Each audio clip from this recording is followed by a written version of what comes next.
सभी का एक बार फिर से ज्योग्राफी विद रहमान सर के यूट्यूब चैनल पर। और हम पिछले कुछ दिनों से पढ़ रहे हैं भौगोलिक इतिहास का चिंतन। और भौगोलिक इतिहास के चिंतन के अंतर्गत हम अलग अलग चीज़ों का हमने अध्ययन किया, बहुत सारे विद्वानों को हमने पढ़ा, बहुत सारी विचारधाराओं के बारे में हमने उनके प्रतिपादकों को देखा। अब लास्ट में आज का ये वीडियो लास्ट है भौगोलिक इतिहास के चिंतन के बारे में।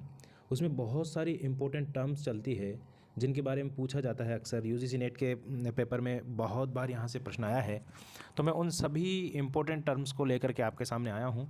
इनको देखिएगा और इनको अच्छी तरीके से लिख करके याद कर लीजिएगा। यहीं से प्रश्न पूछा जाता है, गलत होने की संभावना यहीं से होती है, क्योंकि ये व्यवहारिक नहीं है, हमारे आसपास ज़्यादा आते नहीं हैं, हमने पढ़े नहीं हैं, इसलिए यहाँ से प्रश्न ज़्यादा गलत होने की आशंका रहती है। तो देखिए, सबसे पहले है एक्टिविटी एलोकेशन मॉडल्स। तो इनको थोड़ा सा इंग्लिश टर्म भी इनका याद रखना पड़ेगा आपको, ताकि आसानी हो। हिंदी में क्या है, पर्यायवाची शब्द दे देते हैं तो फिर हमारे चक्कर पड़ जाता है।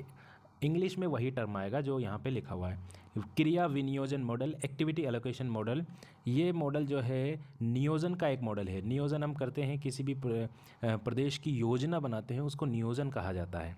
जो प्रदेश में क्रियाओं की अवस्थिति के बारे में निर्णय लेते हैं, क्रिया नियोजन मॉडल। एक आता है अलांसो मॉडल। अलांसो मॉडल विलियम अलांसो द्वारा 1964 में दिया गया, और यह मॉडल भूमि मूल्य, भू उपयोग की गहनता में जो नगरों में देखी जाती है उसकी सकारण व्याख्या करता है। भूमि उपयोग के मूल्य में जो नगरों में देखी जाती है उसकी सकारण व्याख्या करता है कि भूमि उपयोग का मूल्य क्या है, क्या नहीं है, किस तरीके से, उन सब की ये व्याख्या करता है। इसके अलावा अगला है प्रायोगिक व्यवहारिक भूगोल। डडले स्टाम्प महोदय द्वारा प्रायोगिक अप्लाइड ज्योग्राफी, ध्यान रखिएगा आप, अप्लाइड ज्योग्राफी, ये टर्म जो है डडले स्टाम्प ने दिया था। भूगोल के ज्ञान को समाज की व्यवहारिक समस्याओं के हल करने में प्रयोग किए जाने वाली एक शाखा है। देखिए, हम किसी भी सब्जेक्ट का ज्ञान ले लें, लेकिन जब उस ज्ञान का इस्तेमाल ही नहीं कर पा रहे हम अपने व्यवहारिक जीवन पे, तो उस ज्ञान का कोई महत्व नहीं रह जाता।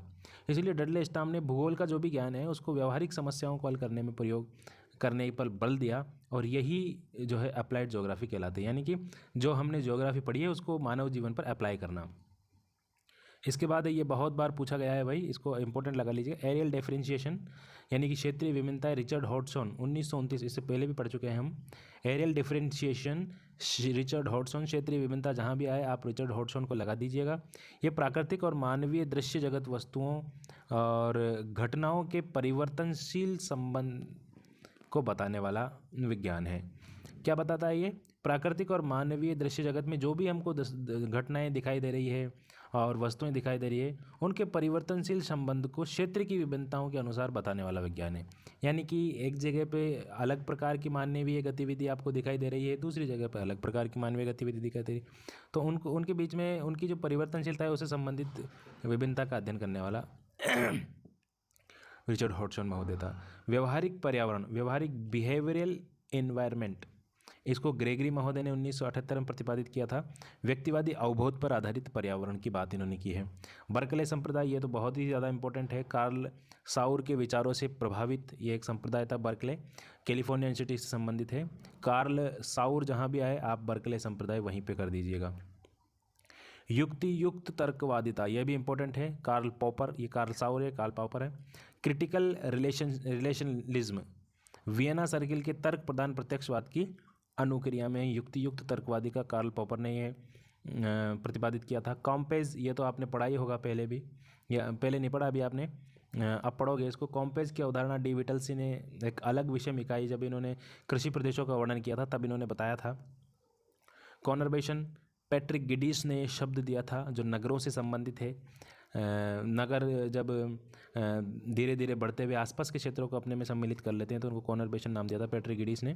सांस्कृतिक पारिस्थितिकी बहुत इंपॉर्टेंट है। कल्चरल इकोलॉजी, स्टीवर्ड महोदय में, ध्यान रखिएगा, सांस्कृतिक पारिस्थितिकी स्टीवर्ड महोदय ने 1955 में दिया था। लेकिन मानव पारिस्थितिकी की जब बात आती है तो हर्लिन बैरोज, कल भी मैंने आपको बताया था, H.H. बैरोज, बहुत इंपॉर्टेंट है, ट्रेंडिंग में चलता है ये प्रश्न, अभी बहुत ज़्यादा पूछा जा रहा है। सांस्कृतिक परिवार, कल्चरल हार्ट, कल्चरल हार्ट, ये कार्ल साउर ने बर्कले संप्रदाय से संबंधित है।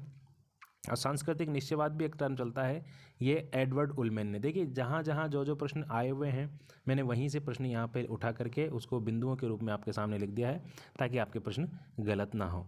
अगर ईमानदारी से आपने इनको याद करके परीक्षा देने गए तो निश्चित रूप से आपके 8 10 से 12 प्रश्न आपके यहाँ से आते हैं, ठीक है ना, 100 में से। तो यहाँ से आपके सही होने की संभावनाएं बढ़ जाती है।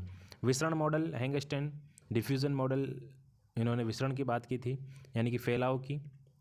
Innovation diffusion as a special process, ये इनकी पुस्तक है विसरण मॉडल से संबंधित हैंगस्टन की। तो ये बहुत इम्पोर्टेंट टर्म्स थी जो भौगोलिक विचारधारा के तहत विद्वानों ने दी है अपनी अपनी। इसके अलावा ये किताबें नहीं है भाई, इनकी अवधारणाएं हैं, संकल्पनाएं हैं। इसके अलावा आगे देखते हैं हम, रॉबिन्सन महोदय ने क्या कहा है। रॉबिन्सन ने पारिस्थितिकी भ्रामकता, इकोलॉजिकल फैलेसी, ये टर्म दिया है। और सामान्य व्यवस्था का सिद्धांत ये दिया है बर्टनल्फी ने। General system theory 1968, Bertalanffy. जेनेरे डी वाई बहुत इंपॉर्टेंट है, विडाल डी लाप्लास द्वारा। जेनेरे डी वाई ये जीवन पद्धति है एक। भूश्रद्धा जीओपीटी जॉन राइट ने दिया है 1966 में, भूश्रद्धा जीओपीटी। प्रतिमा विज्ञान बहुत इंपॉर्टेंट है, आइकोनोलॉजी जीन गॉटमैन इन्होंने दिया है ये। विशिष्ट अनूठापन, आइडियोग्राफिक विचारधारा, विंडलबैंड और टिकर्ट महोदय ने दिया है। हॉटसन महोदय का नाम भी, हेटनर महोदय का नाम भी आता है आइडियोग्राफिक में, आप ये ध्यान रखिएगा, विंडलबर्ड और टिकर्ट। विकास सीमा संबंधित है मिडोज। रोम की एक क्लब में भूमंडलीय संसाधनों और प्रदूषणों की दिशाओं को बताता है। लिमिट्स ऑफ ग्रोथ, नव माल्थसवादी भी इनको कहते हैं, मिडोज को। नव माल्थसवादी ये एक सीमा की बात करता है, यानी कि उस सीमा से आगे आप नहीं बढ़ सकते, सीमा से आप ज़्यादा संसाधनों का प्रयोग और प्रदूषण का निष्कासन नहीं कर सकते। तो ये रोम क्लब में एक मीटिंग हुई थी, उसके तहत लिमिट्स ऑफ ग्रोथ की अवधारणा दी गई थी, विकास सीमा की अवधारणा। गतिशीलता संक्रमण मॉडल जेलिंस्की बहुत इंपॉर्टेंट है, ये प्रवास से संबंधित मॉडल है जेलिंस्की महोदय का। मोबिलिटी ट्रांजिशन मॉडल, गतिशीलता संक्रमण मॉडल।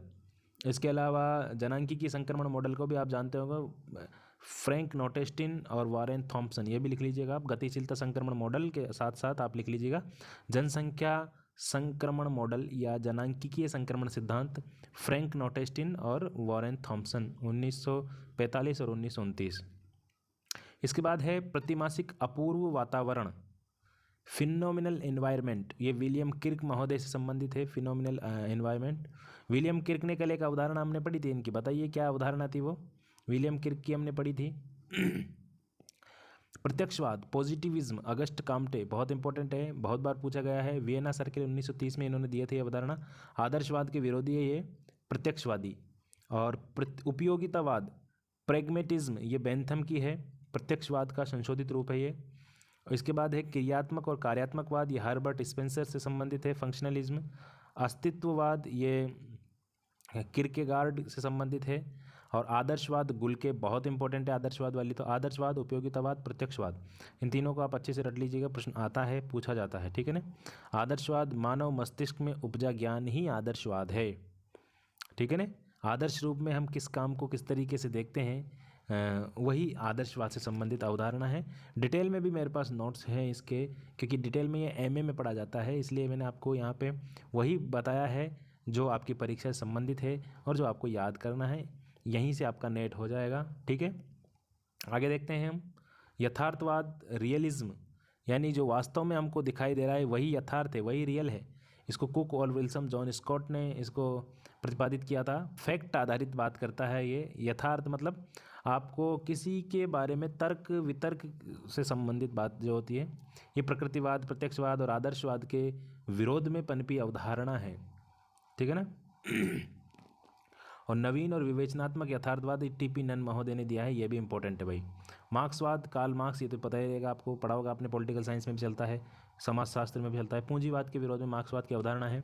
उग्र सुधारवादी, सबसे ज़्यादा इंपॉर्टेंट यही है भाई, कल भी हमने देखा था इसको। उग्र सुधारवाद या अतिवाद, एंटीपोड पत्रिका प्रतिपादन किया था, रिचर्ड पीट महोदय से संबंधित है। मात्रात्मक क्रांति और प्रत्यक्षवाद की प्रतिक्रिया के फलस्वरूप इन दोनों की ये क्या है, इन दोनों की ये विचारधारा विपक्ष वाली विचारधारा है। साम्राज्यवाद, एम्पेरियलिज्म, कुर्त लेनिन की है। अराजकतावाद, ये अनार्चिलिज्म, ये पीटर क्रोपोत्किन और रेकलेस महोदय की है। व्यवहारवाद, विलियम किर्क, कल भी देखा था हमने इसको, अभी थोड़ी देर पहले भी मैंने पूछा था। बिहेवियरलिज्म, ये विलियम किर्क से संबंधित है। प्रत्यक्षवाद, मात्रात्मक क्रांति, इन दोनों के विरोध में ये पनपी थी, कल भी मैंने आपको बताया था। सोननफील्ड का चतुर्मुखी मॉडल, सोननफील्ड का चतुर्मुखी मॉडल 1972, ये इन्होंने 4 बातें इनमें बताई थी: भौगोलिक वातावरण, कार्यात्मक वातावरण, अवबोधात्मक वातावरण और व्यवहारजन्य वातावरण। इनको सिस्टमेटिक तरीके से आप याद रख लीजिएगा, यहाँ से भी प्रश्न पूछा गया है। इसके बाद मानवतावाद, ह्यूमनिज्म। देखिए, ये मानवतावाद शब्द की अगर बात करता है तो यी फू टुआन नाम का विद्वान है, बहुत ज़्यादा बार प्रश्न पूछा जाता है ये मानवतावाद से संबंधित। यी फू टुआन की अवधारणा शब्द दिया था इसने, और अवधारणा का प्रतिपादन विलियम किर्क ने किया था, वही जो अभी हमने पढ़ा था बिहेवियरलिज्म से संबंधित। ह्यूमनिज्म कहते हैं इसको, प्रत्यक्षवाद की आलोचना के स्वरूप ये अवधारणा पनपी थी। निजी भूगोल, इसमें व्यक्तिगत ज्ञान, पर्सनल ज्योग्राफी और स्थान, इलाका, टेरिटरी और प्लेस, समूह, भीड़ और एकांत, ये इसकी विषय वस्तु है।